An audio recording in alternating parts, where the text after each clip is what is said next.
besties. Hi. Y'all, this is what agony looks like in real time because the period is perioding, okay? Like, all my folks who menstruate, you get it. Uh,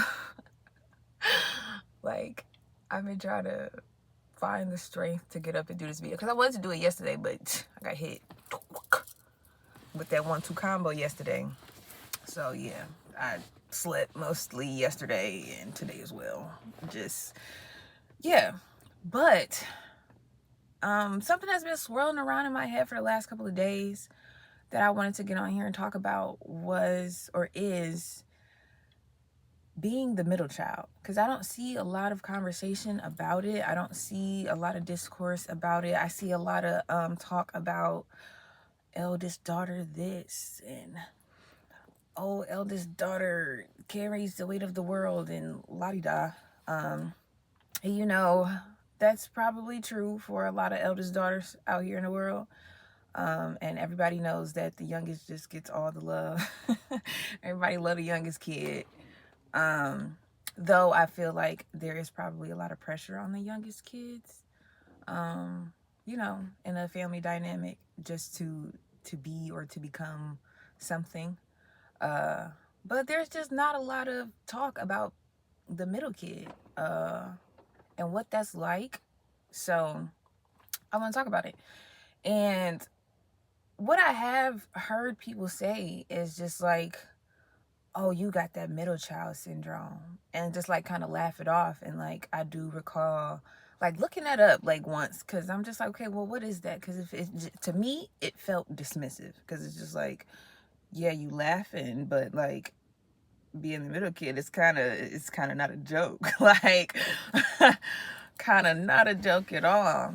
And yeah, so when I looked it up, I saw, you know, it says whatever it says, like it's not an actual syndrome or whatever, but it lists these different traits and characteristics that I find, you know, that I had to work through myself. And just like, you know, it's kind of like a harsh reality. It's like, dang, like that kind of is how it really is. And it, you know, it's the reality of being a middle child is really being the kid or the child who the whole family pretty much depends on, but at the same time you are invisible until you're needed. You kind of, you know, you don't get any type of anything from anybody. Like in my family dynamic, I'm smack in the middle. I have an older sibling, I have a younger sibling. And so, you know, it's like being a middle kid, you are there for each of your siblings. You keep the big one's secrets, and you play with the youngest one. And as you grow up and you get older, you know, the oldest goes and does their thing. The youngest is still, you know, kind of pretty much taken care of. But as the middle kid, it's just like, no matter what you do, you kind of are just like in the background. You're like a background character. And I found, for me personally, like the way I handled that, and it kind of took me a while to just like to get out of the mindset of having to prove myself. But oh, sorry, oh, cramps. Ouch. But you know, there was a lot of, hey, I'm still here, you know, hey, look, I did this thing, or hey, look, like I am capable. But you know, it's kind of just like brushed off, and it's just like, oh, okay. And that's just like, that's a hard pill to swallow. And it's not me being dramatic. And that's like something I really had to like come to terms with. It's just like, yeah, no, I'm not exaggerating, I'm not being dramatic. Like, my feelings matter, my accomplishments, they matter. Like, the things that I say matter. But just because I'm not a complete screw up or completely dependent, doesn't mean that I don't deserve acknowledgement, that I don't deserve you to even, you know, just say anything to me. Like I said, just that invisibility factor is so real.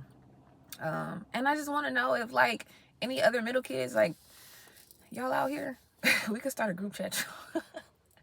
We can start a group chat, middle kid gang. But yeah, just something I've been thinking about these last couple of days. And, you know, it's like everything's kind of tying in, like all my videos so far, it's like kind of tying into each other as far as just like loving yourself and validating yourself, because it's not gonna come from the outside, you know? Even when you are in a family of however many folks, you know,